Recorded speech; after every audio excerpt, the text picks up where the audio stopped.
Hello everyone, it's Gigabeef here, and today I'm going to show you why calling cheats is so hard in Tarkov with a rare piece of footage with both sides of the fight. So let's watch the clip quickly and then talk about it. Think how you would have reacted if this had happened to you. We're on interchange around the entrance to Goshan. We've heard a few shots in the middle and then we spot a guy in our scope. After seeing him once and connecting with a single shot, we loop around to find out where he went. What would you be in interchange with a pistol for, other than just general looting? Like bookstores, maybe?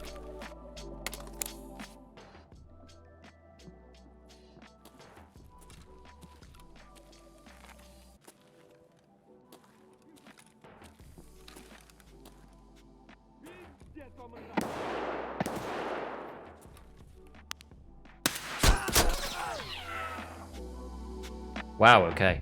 Fair enough. As you can see, I was pretty shocked. My original interpretation of what happened was that he had heard me, but shot a scav and then wheeled around and shot me in the head through that gap. BT. Okay, he's using shrimp. The man just shrimped me through a gap like that. The end screen gives us some clues which I didn't notice at the time, as there is one SS-190 that bounced and a shrimp round that killed us, but this could easily have been just one shot instead, or it could have been previously in the raid or something. Switching to their perspective, they are a duo it turns out. They are streaming dual perspectives, which is super interesting. Nothing against this really I guess, but it does go to show how hard solos have it sometimes when duos can set it up that they don't even need to have proper callouts and just look at each other's screens. Anyway, the guy that we're following was actually the guy down here. He does hear me and calls me out to his teammate who is above. Nash, German. Is it German? No, German. China.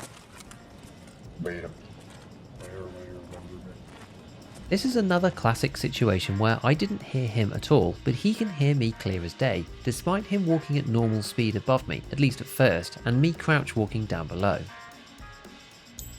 Suffice to say, he very easily takes a shot at the same time as our first guy engages me. I really had no idea that he was there at all. If you listen really carefully, then maybe you can tell that one shot was kind of from behind, but it's really tough to tell, especially in the moment. There are so many situations like this in Tarkov, and sometimes you can't even trust what you see. There was one particularly notorious incident a while ago where a streamer got temporarily banned because on one side it looked like he literally flew out of a window, but from their perspective they just leaned out.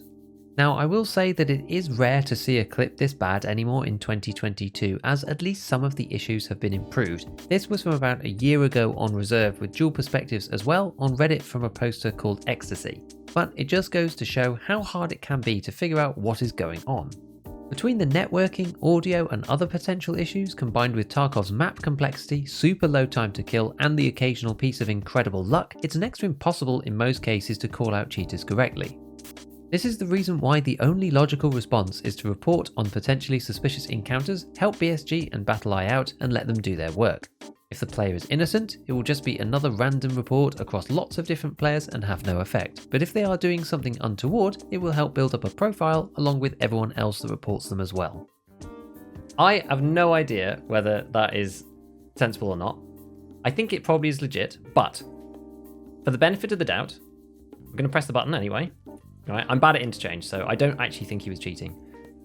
I never used to report ever, precisely because it's so hard to tell, but in doing so, I wasn't really helping out either. Hopefully one day we will have the audio engine upgrades that the game desperately needs, and that Nikita is keenly aware of, I will add, along with more networking optimizations, potentially even using some of the lessons that BSG gets from working on Arena. We had a networking patch recently that is good at long ranges but doesn't really help with desync at short range, as it's more about reducing the stuttering of character models.